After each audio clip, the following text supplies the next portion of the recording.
Oke, assalamualaikum warahmatullahi wabarakatuh. Salam cerdas Indonesia. Oke teman-teman, anak-anakku, hari ini saya kehadiran seorang bintang tamu.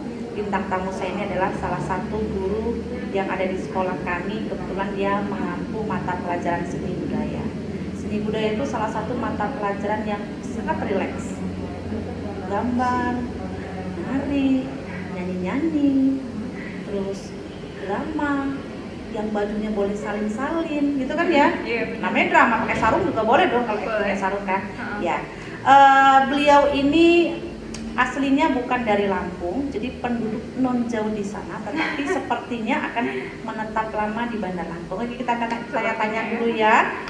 Mudah-mudahan apa yang saya sampaikan, yang diceritakan begitu menginspirasi buat anak-anakku atau buat teman-teman saya semua. Oke, silakan diperkenalkan dirinya Mbak. Namanya siapa? Atau Ibu, saya panggil Ibu. Masih muda, kayaknya nggak cocok dipanggil Ibu sih. Tapi karena Ibu guru, nggak apa-apa deh kita panggil Ibu. Ya. Oke, saya perkenalan dulu nih. Iya. Nama lengkap saya Nur Fadila, biasa dipanggil Dila. Yang mau tahu seputar aku bisa ke channel YouTube aku di Fadil Dila atau di Instagram aku Fadil Dila, dan Instagram makeup aku di Makeup by Dila. Iya. Sebagai informasi, beliau ini selain seorang guru, berprofesi seorang guru, beliau juga menjadi makeup artis gitu loh. Saya sudah kasih label makeup artis di sekolah kami karena kalau ada acara apa-apa, yang pertama kali dicari adalah beliau untuk makeupnya. Nggak cuma siswa tapi guru-guru juga pada order duluan. Kadang rebutan kan, orangnya satu yang mau makeup banyak, jadi pakai whitening list sampai bawah whitening list gitu kan. Kalau baik ya. Oke, hari ini kita mau cerita-cerita, obrolan santai, nggak usah terlalu formal. Banyak yang mau saya ceritakan sebenarnya seputar selama mengajar. Udah berapa tahun Pak mengajar? 4 tahun. Alumni dari mana? Alumni dari Universitas Lampung. Memang niatnya mau jadi guru? Iya. Niat awalnya berprofesi menjadi guru, tapi ternyata ada profesi sampingnya sebagai guru yang menjanjikan gitu. Kita nggak tahu apakah kedepannya kita lihat dia akan menjadi seorang guru atau menjadi profesi seorang sampingan yang tadi saya bilang gitu kan. Mana tahu ya, guru adalah profesinya, pengusaha adalah sampingannya. Kan bisa kan?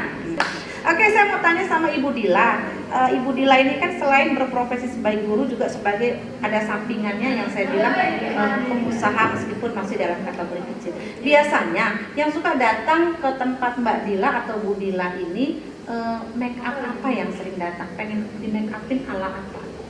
Biasanya sih karena kebutuhan sehari-hari ya.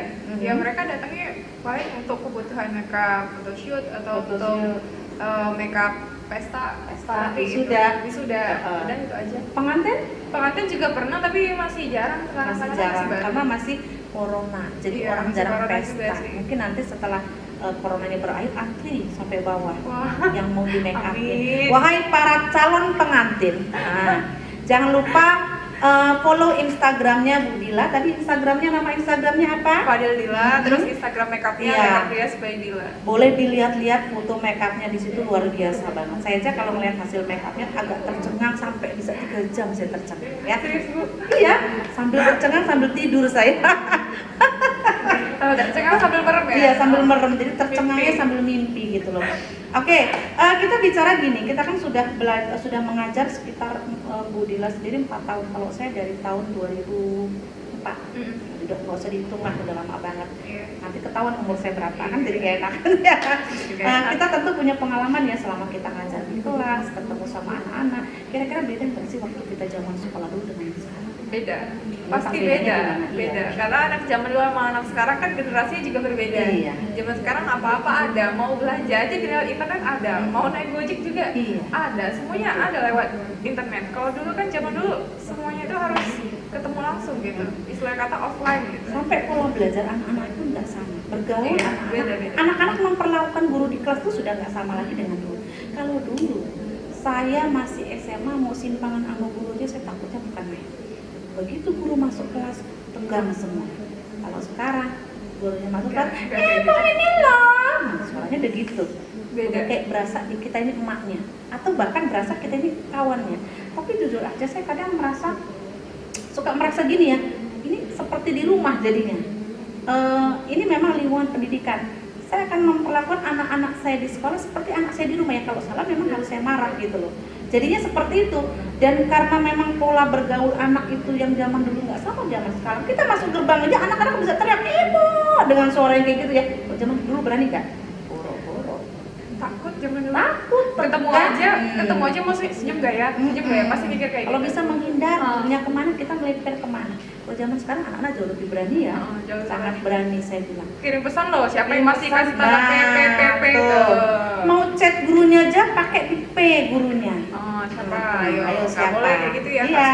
Jadi secara etika nggak tepat.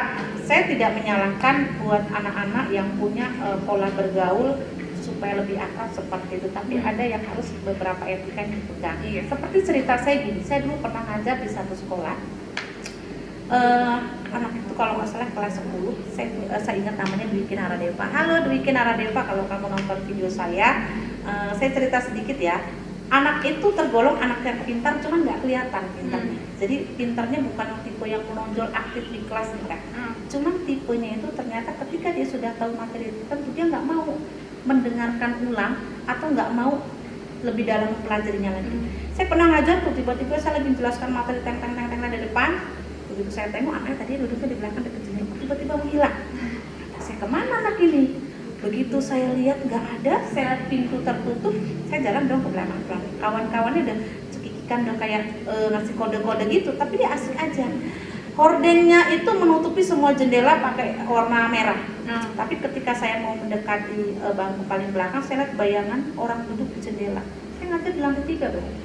Tiba-tiba saya pengen ngebuka, cuma kalau saya kagetin, khawatir dia jatuh aja, saya buka pelan-pelan, dia kaget justru.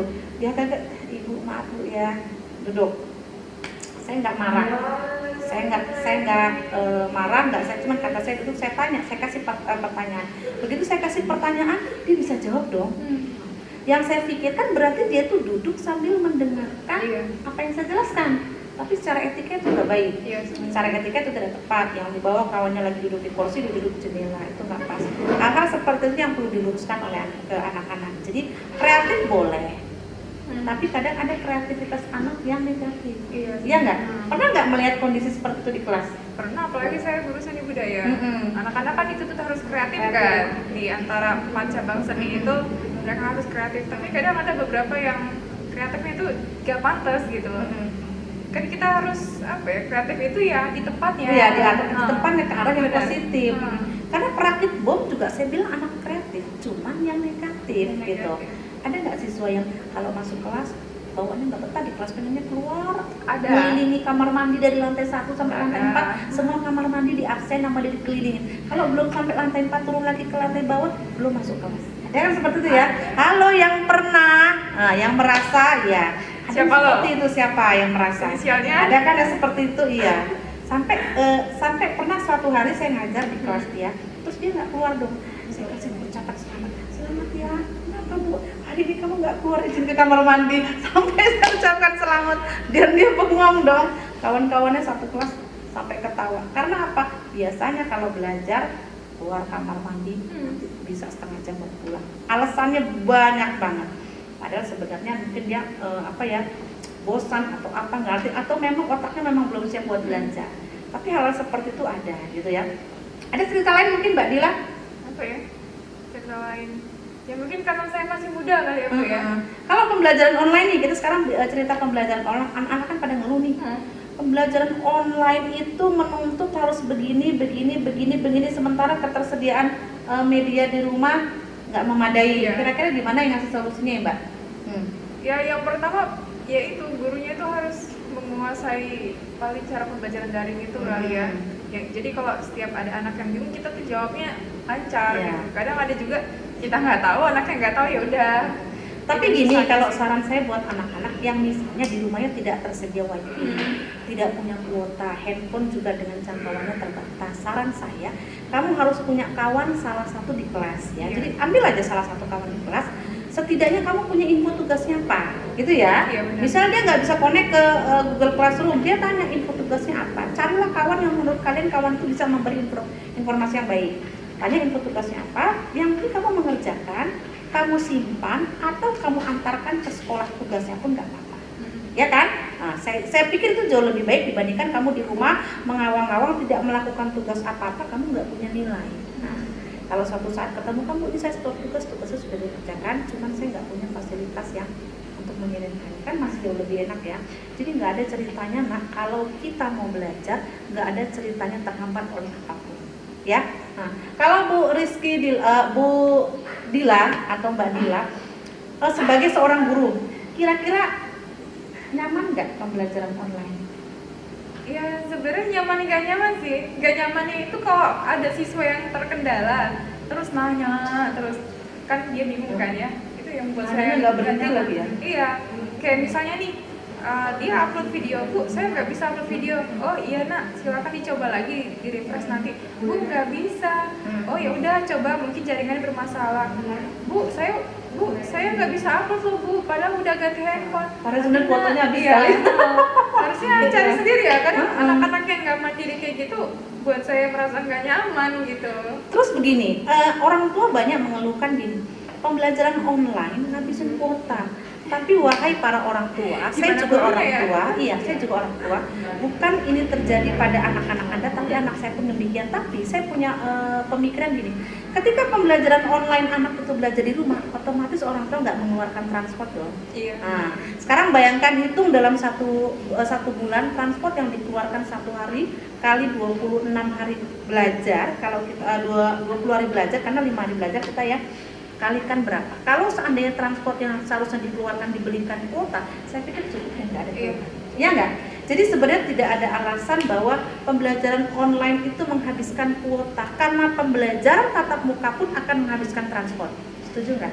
Karena anak-anak nggak iya kan? nggak keluar, nggak jajan Nggak jajan, otomatis kan uangnya di nyisa. rumah uangnya bisa dong. Nah, itu buat orang tua justru menurut saya lebih hemat. Iya. Memang mungkin ngeluhnya anak-anak, mereka nggak dapat uang jajan. Iya. Nah seperti itu, terus nggak bisa ketemu kawan-kawannya, hanya di rumah aja memantau info-info dari sekolah. Itu ya kira-kira Mbak Dila ya. Oke, Mbak Dila, gini saya mau tanya, Mbak Dila ini kan pendatang nih, pendatang dari jauh, kebetulan yang saya tahu dari Medan ya. Iya, Sumatera. Medan, tepatnya di Sumatera Utara. Halo Sumatera Utara, ini warga kalian yang sekarang ada di Bandar Lampung. Iya, sudah berapa tahun tinggal di Bandar Lampung? Kalau dari kuliah sih udah sekitar berapa ya? 7 tahun. Ada rencana mau menetap di sini? Aduh, kurang tahu nih. Atau ada rencana mau balik ke sana? Ada. Nah, berarti kalau ada rencana balik sana? Iya, pas lebaran balik lah pasti ya. lebaran Iya, balik. betul juga. Pas Lebaran lebaran pasti balik balik. dong. Iya. Cuma di luar aja enggak. Tapi mengembangkan usaha di sini mungkin Ada. Berarti buat kalian yang memang nanti suatu saat mau mencari info tentang makeup, masih di Lampung masih ada, gitu, di Bandar Lampung masih ada. Silakan follow Instagramnya ya. Jangan lupa juga subscribe YouTube kita berdua, Desi Indawati dan juga Fadil Dila. Subscribe. Kalian boleh lihat videonya apa saja, dan kalau seandainya kalian membutuhkan sesuatu informasi yang menurut kalian penting tentang dunia pendidikan dan dunia makeup, boleh kalian komentar di bawah ya, karena banyak hal yang mungkin bisa kalian ceritakan. Saya juga mungkin suatu saat akan mengundang kepala sekolah. Ini kan baru saya bilang dulu, nanti suatu saat saya akan buat podcast dengan kepala sekolah. Mungkin ada hal-hal yang perlu dibahas, ada hal yang perlu disampaikan, diceritakan sama anak-anak, di-share ke kalian. Mudah-mudahan informasi yang nanti akan saya sampaikan sangat bermanfaat ya. Mungkin juga nanti saya akan mengundang beberapa guru dari luar, guru di sini ya, guru dari sekolah lain, untuk menceritakan tentang kalau versi tempat sekolah kita kan seperti ini ya. Pembelajaran di sekolah lain mungkin agak sedikit berbeda, dengan gaya yang berbeda seperti apa. Iya. Oke, setuju Mbak Dila ya? Oke. Saya pikir demikian saja pertemuan kita hari ini. Mudah-mudahan pertemuan kita bermanfaat. Akhir kata saya ucapkan salam cerdas Indonesia. Wassalamualaikum warahmatullahi wabarakatuh.